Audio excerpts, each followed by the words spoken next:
Welcome to Expressions of Leadership, a podcast showcasing the many faces of leadership. I'm your host, Michele Kawamoto Perry. From teachers to artists to C-suite leaders, we explore how people own their authentic leadership, celebrate their triumphs, overcome challenges, and share lessons learned. In today's episode, we'll be speaking with Dean Arrindell. Dean is a senior producer at Yahoo News, covering breaking news and live events. Over nearly 30 years, Dean has produced segments for NBC's Today and Weekend Today shows, managed staff at HBO's boutique retail store, been a freelance writer, personal trainer, and fitness video producer. In his spare time, Dean enjoys working out and playing the bass guitar. Welcome, Dean. So great to have you on Expressions of Leadership podcast. Thanks, Michele. It's good to be talking to you. Now, you and I have known each other for quite some time. I'll just say it that way, long time. When I first met you in New York City, you were working in Rockefeller Center at NBC. And I don't know that I ever got the story of how you got into producing for news media. Yeah, so when I was younger, I was one of those kids that watched a lot of TV, and I loved TV. I still do. And there was two things I kind of remember from that kind of got me into TV. One was that, as an 8 or 9 year old kid, and you're watching shows, I started to notice the production companies and producers, the names of the producers of the shows. So I was like, oh, okay, these are actual people, and this person executives produces this show but also that show. So I was really starting to understand that there were people behind these fun shows that I was watching. And the other thing was I watched a lot of news as a kid. And back before cable, this is like, the nightly news and, local 6 o'clock news. And there was a moment where I remember thinking, and I was watching the local NBC news, and I was thinking, I'm going to work for NBC one day. And sure enough, I did, many years later. And, I was in the TV production crew in high school, and I one of my majors was journalism, and in college, you still do now, but I remember thinking, okay, I got to get internships, and I went to school in New Jersey, and New York was right there, so I applied to internships and got a couple of internships, and I just stuck with it. And eventually, in fact, I started working in PR very shortly, right before I graduated from college, but a year after I graduated college, just about, I was at the Today Show at the front desk. Wow. You just manifested it. You made it happen. That's incredible.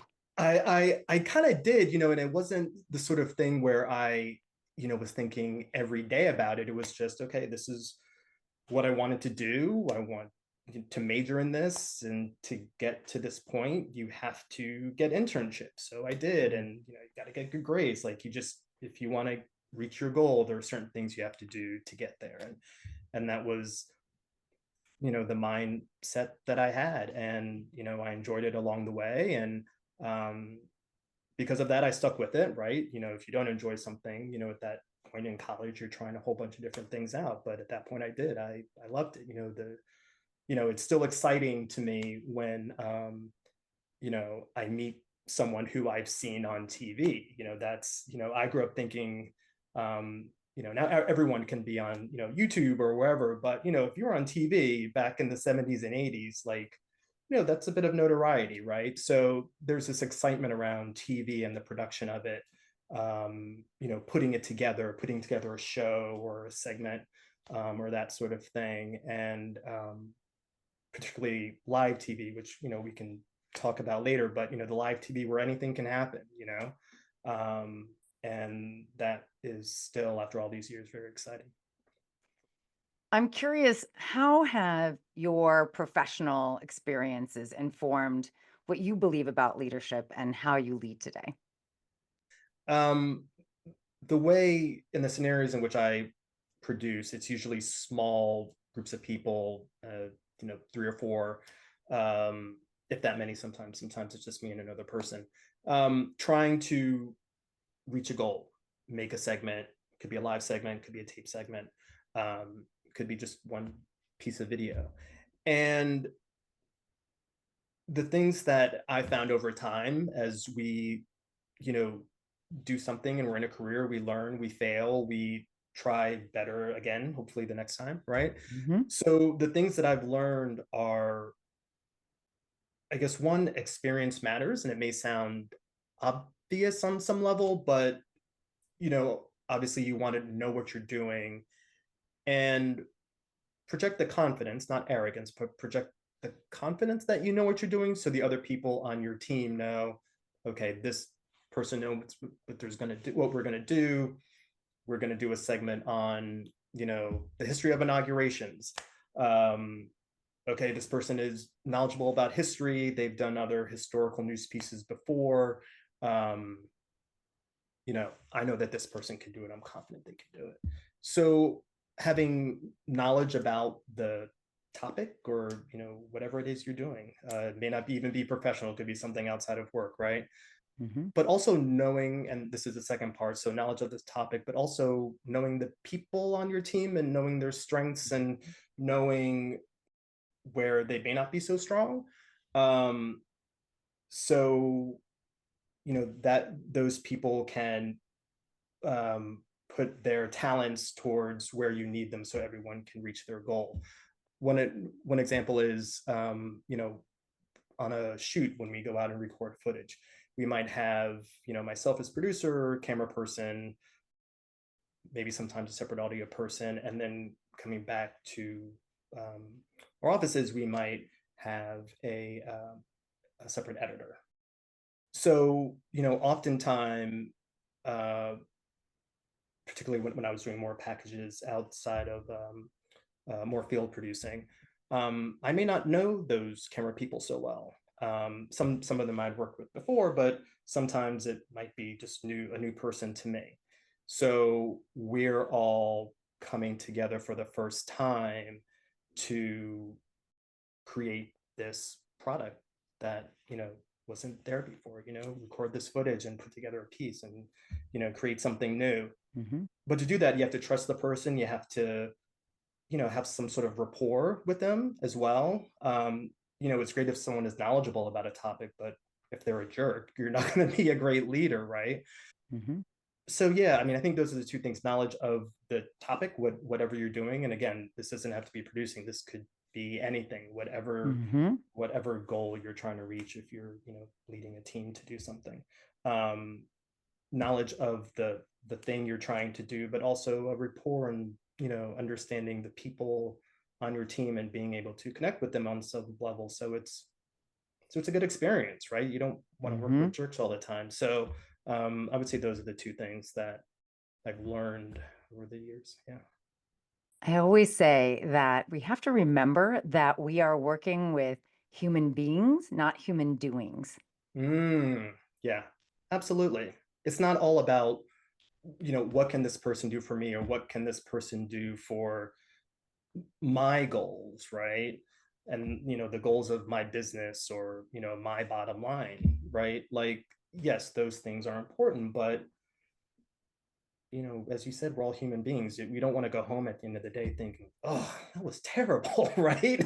Yeah, we Right? did it, but it was hard getting there. We don't want to do that. So that humanity, I think, is so important, when leading a team, being a part of a team, just kind of living life too, whatever it is Yeah. you're doing. Yeah. Yeah. Yeah. Look, at the end of the day, we are spending most of our life doing work. Mm, And so if we aren't able to enjoy what we do or the people that we work with, then it can be really difficult and really taxing. That's what makes it even more important for us to either find work that we love, or work with people that we enjoy working with, and also do work where we feel that we are being valued for our contribution. yeah, absolutely. And not every day is going to be, a happy sunshiny day, but I think to be at a workplace where, as you said, your work is valued, um, working with people who treat you as a human beings and are acknowledged and to see you as a human and you see them, I think that's kind of the ideal, because to bring it back around to what you said, we do spend so much time there. We do take emails at home and have to do work at home, after hours and that sort of thing. So that is so important. It's such a big part of our lives, work, that having negative experiences constantly or working with people uh, that just don't see you and your humanity could just be soul crushing. Is that too, Yeah, I'm sure definitely. in many instances it is, right? Yeah, humanity is important in seeing it in other people. What other values are important to you as a leader? One thing that I think I haven't seen often in my career, but I know annoys me in life, is someone who might be personable, good to be around, might know the thing that you're doing, but phones it in. Just doesn't seem to care about whatever it is you're doing. Um, Maybe they're not around in the office. You try and get in touch and they don't get back.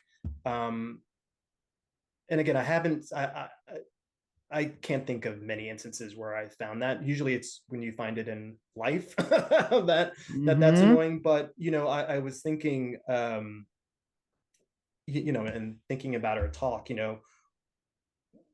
getting friends together to go out to dinner or whatever. Hmm. You know, there's the one friend who is going to book the reservation. Often that's me. Book the reservation. you know, okay, we'll meet up before dinner here. This is a cool place. We have reservations here at 8, and there are 3 options to go afterwards, and we can kind of play it by ear and see, right? The planner, right? I'm a planner. I'm a producer, but I'm also a planner, right? So it makes sense. Hmm. Um, but when, and just thinking about this example, but someone else who, they're great to be around, but it's like, oh, so what time are the reservations? Oh, so we gotta go, right? Like that, just someone who's just not on top of it. Hmm. Um, and I think, you know, that that's a value of just being present and, just kind of respecting other people and their time, right? Again, that's not, Hmm. I don't know if that's even a leadership thing, if that's just a life thing, but just being respectful of Hmm. that. Hmm. So I would say that that would be another value. Yeah. Sounds like also being responsible. Responsibility. Yeah, absolutely. Leadership is a responsibility. You bet. It's a responsibility. Um, you know, getting back to that example of going out to on a field shoot, camera person, audio, me, video editor. Um, you know, yes, I am leading that team, but I'm not their boss. Hmm. Oftentimes, in places where I've worked, those other people had different direct reports. Hmm. Um, I wasn't their boss, but if the final product, something happened to it, that's my responsibility as Hmm. the leader. As the producer, but as the leader of that team. So yeah, leadership is responsibility. Um, Hmm. Hmm. to make sure those reservations are set for 8 o'clock at dinner, right? Because then everyone's Yeah. gonna look at me if, oh, I'm sorry, sir, we have you down at 9 o'clock. Sure, you can be mad at the restaurant, but I'm gonna get the looks. So yeah, leadership is a responsibility. Absolutely. And you're speaking to something really important. There's a misconception that leadership is always about leading out front. And in fact, you can lead in so many different ways. You can lead from the side, you can lead from behind, you can actually lead from afar. There are so many different ways that we can lead. And that's really important for people to recognize that you don't have to have a certain title or a certain position or be a manager to be a leader. So yeah, I mean, I think you can lead from any direction. You don't have to lead from out front. You don't have to be a boss or, an executive. Um, and I think when people understand that, it can be very empowering. I've thought about I enjoy music, as you said in the opening, and you see the guitars behind me. I love music, and one thing that I want to take leadership of in my own life is finding other people to play and perform with. And one thing that I've come to the realization of is I need to take a leadership role in my life and search them out. I got in back into music, I should say, during the pandemic. Everyone was home. There was lots of time to practice and play with stuff on my computer, but at some point I want to go out there and play too in my spare time. And but I need to take leadership of that, not be a band leader, not be a lead singer, but take the leadership in my own life and say, okay, that's fine. Hey, Dean, you need to find other musicians to play with and be in a social circle with and, communicate with.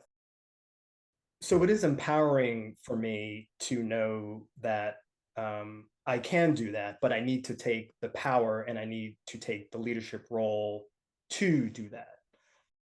So yeah, it is very empowering to know that it doesn't have to be a leadership position in a sort of high profile corporate role. It can just be leadership in my own life.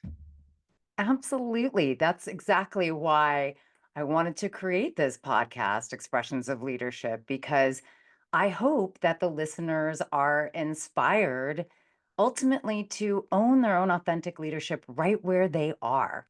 Right, right. See, not about seeking power or status or anything like that, just leadership in aspects of one's own life. Perhaps one of the underappreciated and yet very important skills of a leader is storytelling. And I think of producing as a storytelling type of position because you are creating these segments or creating these arcs, if you will, of these stories for any of these shows that you're producing. I like what you said and agree with what you said about producing and storytelling, and I totally agree. And I think often when I hear the word, a great storyteller, you might think of a Hollywood director or, a writer, obviously. And I think with producing, and my background is the vast majority of it is in news.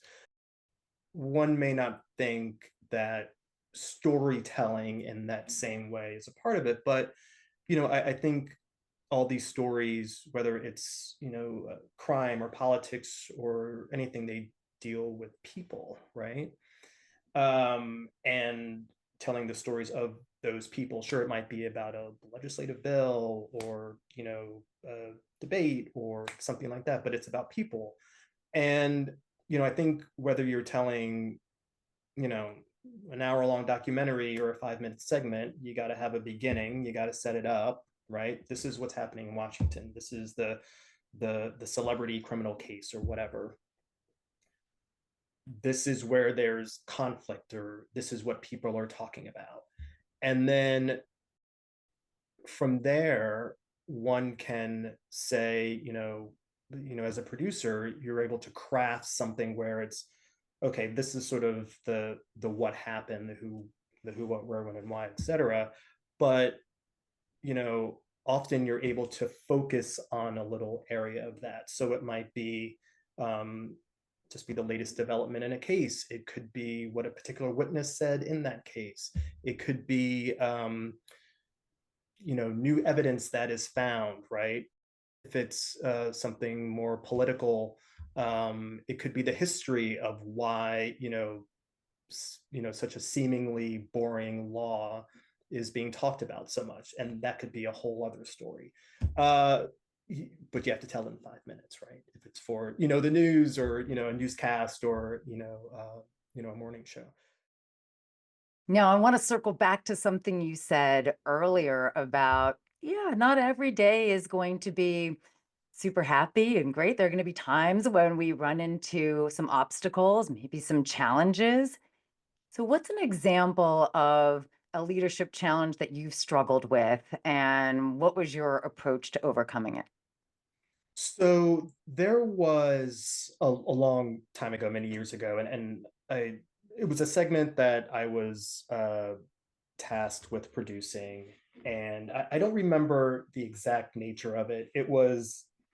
So it was supposed to be or it was in Central Park. It was about snow and winter activities to be done in Central Park, and it was a live segment, and there were many aspects to it. So and again, I don't remember all the details, but I do remember we were supposed to be here talking about one thing, here talking about another thing, here talking about another thing. And it was a lot. It was a big deal.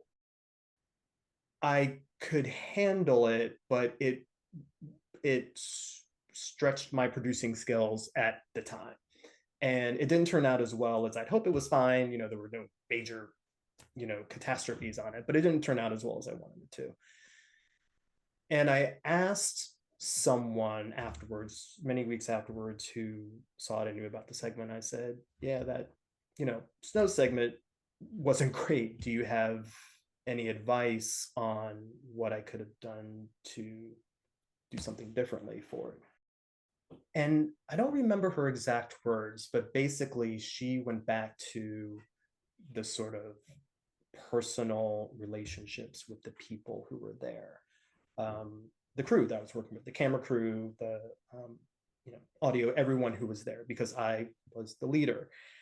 And the rapport was fine, but what her advice ultimately was, I don't want to say take charge, because that wasn't it, but connect with everyone, make sure they know you were the leader. Here's our goal, here's what we're going to do, and you know let's make it happen. So establishing a rapport with everyone there, bring everyone together, sort of a huddle. This is what we're going to do. We need to do A, B, and C here, D, E, and F here. Let's make it happen. Hmm. And I think that lesson, when you're doing live TV, because it's live and anything can happen, and they were short segments, it's hard to learn in the moment. But I think on reflection, and with this advice from this person, I think it was what I spoke to before about the personal element, establishing a rapport with people, and just how important that is, and how that can make the difference between an okay final product to a very good or a very great product. Hmm. And I think that was one of, because that segment, I know, I still remember it today. I still remember the sort of disappointment I had when it was done. Mm. And then I remembered the advice afterwards. So I think that was one of the things that has stuck with me, to make sure you have that rapport with your team. Even if you just met them, even if you're just working with them for just a few hours, still have that rapport. So, when we're done, we can all say, hey, that was a great job. We did the best we could. And Hmm. hopefully it came out well. Hmm. That also enhances the collaboration and the cooperation between you all. Absolutely. Absolutely. Hmm. If a problem does arise, and the team members know that they can communicate with the leader, even with each other, because oftentimes team members, they may be working with each other for the first time too. Hmm. If you have that communication, then, when problems do arise, um, they can hopefully be solved, or they can be solved easier, and maybe the problems won't seem so big. Well, we've now reached the segment of this podcast where we get to ask you one advice question and also one fun question. Let's start with the advice question. Imagine you're writing a headline for an article on how to lead your best life. What's your title? Live your best life, live honestly, live truthfully. And that means, not just with other people, tell the truth, be honest, be sincere, um, uh, with other people. Cause sincerity is, comes from the heart too, right? It's not just the blunt truth. Be sincere with people. I think being open with others is important, but also be honest and sincere and truthful with yourself about what you want to do, what your goals are, what's important to you. Um, Mhm. I just think that is so important. And if you're honest with yourself, you'll know yourself. You'll hopefully be happier, I think. Um, it might be hard sometimes, but um, why live in a lie? so, Yeah. um, so yeah, that would be my headline. It starts with self. Yeah, If you could invent a holiday, what would you celebrate? National Dance Day, which I think there might be one, but National Dance Party, have a good time, let's boogie, let's groove. Um, it's important to live honestly, but let's have a little fun too. Let's celebrate. And if there were a day where I could just dance and boogie all day and all night, that would be just the best. I'm with you. There's something that happens when we get to dance. You just let it all go. The music, if you can really feel the music, there's just something about feeling music, and the way music makes you feel, especially when it's happy music, um, and it makes you feel like you want to move your body. That's just the best. And if we could have a day off of work and do that all day, that would be even better. I love that. I mean, I like to take a little dance break here and there, but a full day sounds even better. Well, thank you so much, Dean, for being on the Expressions of Leadership podcast. It's so great to have you here on the show. You're a great friend, an amazing producer, and I love being able to hear more about your stories of leadership. Thanks so much for having me. It's been great talking with you and reminiscing, telling you all my stories, and thank you so much. And thank you to our listeners for tuning in and spending time with us today. If you haven't done so already, make sure to click on that follow button so you don't miss out on future episodes. Have a guest you'd like us to interview? Questions, ideas, or just want to say hello? You can reach us at letstalk@expressionsofleadership.com or connect with us on Instagram or YouTube. We'd love to hear from you. And as always, thanks to our amazing team behind the scenes for making this podcast possible, including our sound engineer, Graham Palmer, and my chief encourager and advisor, Jeremiah Higgins. Until next time, stay curious, stay inspired, and we'll see you soon. Take care.